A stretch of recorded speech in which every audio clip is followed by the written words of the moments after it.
అశోక్ చాలా ఆనందంగా ఉన్నాడు కదమ్మా. అవునంకల్. నీ పేరేంటమ్మా? అంజలి. వాడెప్పుడు ఇలా ఆనందంగా ఉండాలని నేను కోరుకున్నాను, కానీ వాడే నా మాట వినలేదు. ఇక నుంచి వింటాడంకల్. ఆ నమ్మకంతోనే వాడికి అవకాశం ఇచ్చాను. కానీ ఈసారి ఏదైనా తేడా జరిగితే నేనే వాడికి దూరంగా వెళ్ళిపోతాను. అలా జరగదు అంకల్. ఈ ఆనందం లైఫ్ అంతా ఉండాలి. అలా ఉండాలంటే వాడి జీవితం నుంచి నువ్వు వెళ్ళి.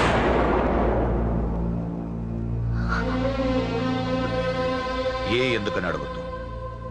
నాకు ఈ ప్రేమలో అవేవి నచ్చవు. వాడు నాకు నచ్చిన ఉద్యోగం చేస్తున్నాడు. నాకు నచ్చిన మనిషినే పెళ్లి చేసుకుంటాడు, చేసుకోవాలి. ఇందులో ఏ తేడా జరిగినా నేను బ్రతకను.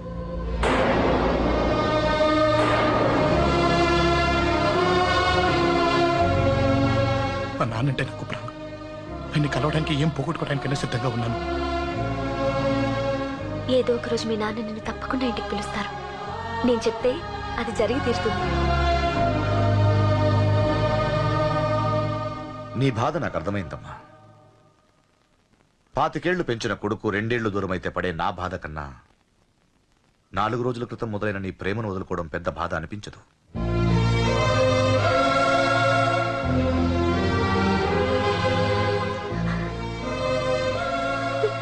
వాడు ఢిల్లీ వెళ్లే వరకు మామూలుగానే ఉంటామా. వాడు వెళ్ళిపోయాక వాడి లైఫ్ నుంచి వెళ్ళిపో.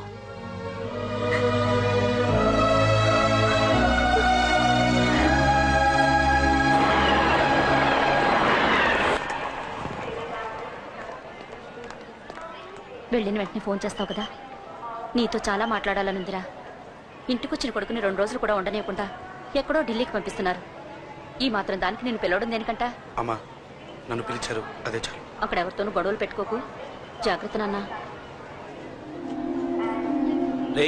సిగ్నల్ పడింది, రారా.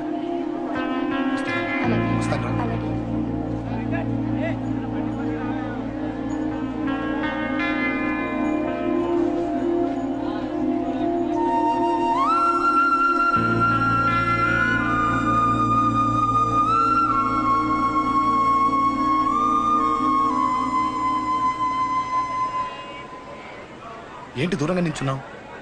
ఎలాగో దూరం అవుతున్నావు కదా. ఏంటే? అదే దూరంగా వెళ్తున్నావు కదా. చూడు, నేను దూరంగా వెళ్ళేది నీకు దగ్గర అవ్వటానికి. ముందు నాన్న మనసు గెలవని, ఆ తర్వాత అయినా మనం పెళ్లి చేస్తాను.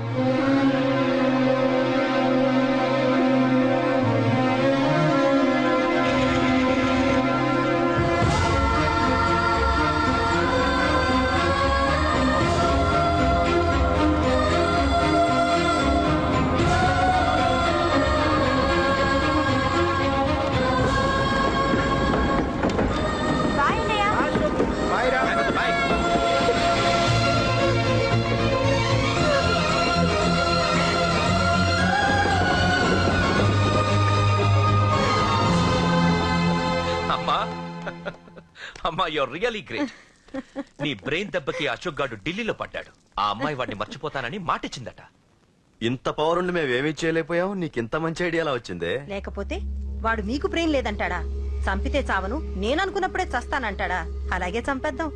నీ పెళ్లి ముహూర్తమే వాడి చావు ముహూర్తం.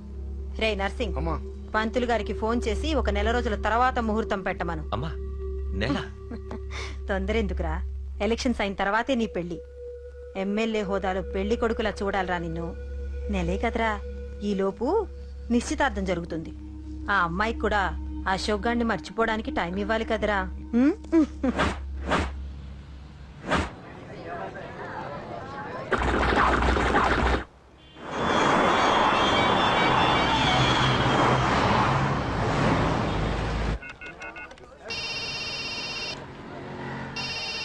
హలో, అరే అశోక్, ఎలా ఉన్నారా? నేను బానే ఉన్నాను గానీ, అవును అంజలి ఏంటి అసలు ఫోన్ చేయలేదు? ఏమోరా, ఈ మధ్య నాకు కూడా కలవలేదు. బహుశా ఊళ్ళో లేనట్టుంది. అవును, అక్కడ గొడవలు లేకుండా ఉన్నావు కదా. ఇదంతా కాదు, నువ్వు అర్జెంట్ గా అంజలి ఇంటికి వెళ్ళి నాకు ఫోన్ చేయించు. సరే గానీ అక్కడంతా బానే ఉంది నీకు. నన్ను నువ్వేం అడగొద్దురా. నువ్వు ఇప్పుడు అంజలి ఇంటికి వెళ్ళి నాకు ఫోన్ చేయించు, నేను తనతో మాట్లాడాలి. నేను బానే ఉన్నాను, పెట్టేస్తున్నా, బాయ్. ఏకాంతంగా ఉన్నా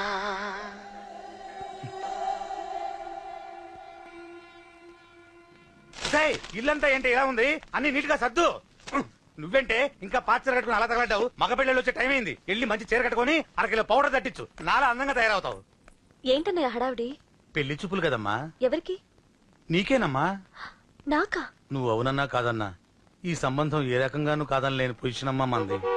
అయ్యో వాళ్ళు వచ్చేసారు, చూస్తూ నిలబడతావేంటే? చెల్లి రెడీ చేయి. రండి రండి. నమస్కారం అత్తయ్య గారు, ప్రయాణం బాగా జరిగిందా? ఏంటి సికింద్రాబాద్ నుంచి హైదరాబాద్ రండి రండి.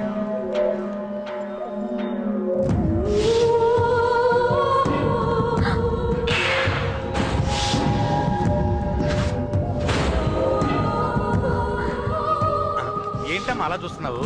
నీ కాబోయే అత్తగారు. నమస్కారం పెట్టు. వీడేంటి ఓవర్గా వరుసలు కలుపుతున్నాడు? ముసల్దాన్ సంగతి తెలియనట్టుంది. నువ్వు ఇంకా రెడీగా లేదా?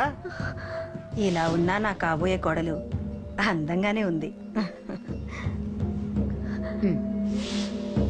తీసుకోమ్మా తీసుకో. ఈ పెళ్లి నాకు ఇష్టం లేదు, నాకు ఇష్టం లేదు.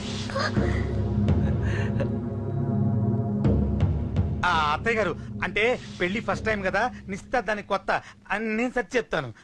మగవాడివి, ఆడపిల్లకు నువ్వేం చెప్తావు? నేను చూసుకుంటాను. థ్యాంక్స్.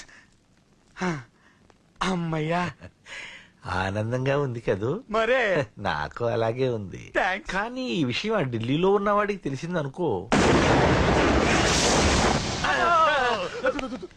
నాకు ఈ పెళ్లి ఇష్టం లేదు. దయచేసి మీరందరూ వెళ్ళిపోండి. నువ్విలా అంటావని తెలుసమ్మా.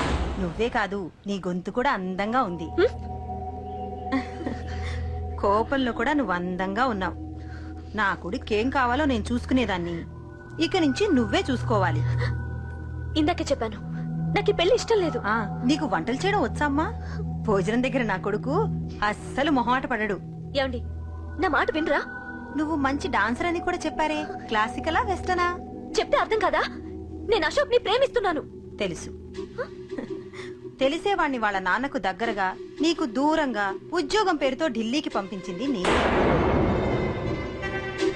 తండ్రి కొడుకుల్ని దగ్గర చేసింది వాళ్ళ మధ్యున్న ప్రేమ కాదే, నీ మీద నా బిడ్డకున్న ప్రేమ.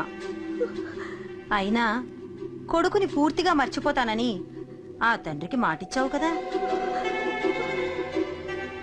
మర్చిపో. నేనే గనక అడ్డుపడకపోతే వాణ్ణి నా కొడుకు ఎప్పుడో లేపేసుండేవాడు. నా కొడుకు నా మాట విన్నాడు. నువ్వు కూడా నా మాట విని ఈ పెళ్లి చేసుకో. నీకేం కాదు, నేనున్నాను. చూడమ్మా, నా కొడుకు చేత రక్తపాతం చేయించొద్దు. అశోక్ని మర్చిపో. 2 నిమిషాల్లో ఈ చీర కట్టుకుని కిందకి రా. కాస్త కటువుగా మాట్లాడుంటే ఏమనుకోకే, త్వరగా వచ్చి.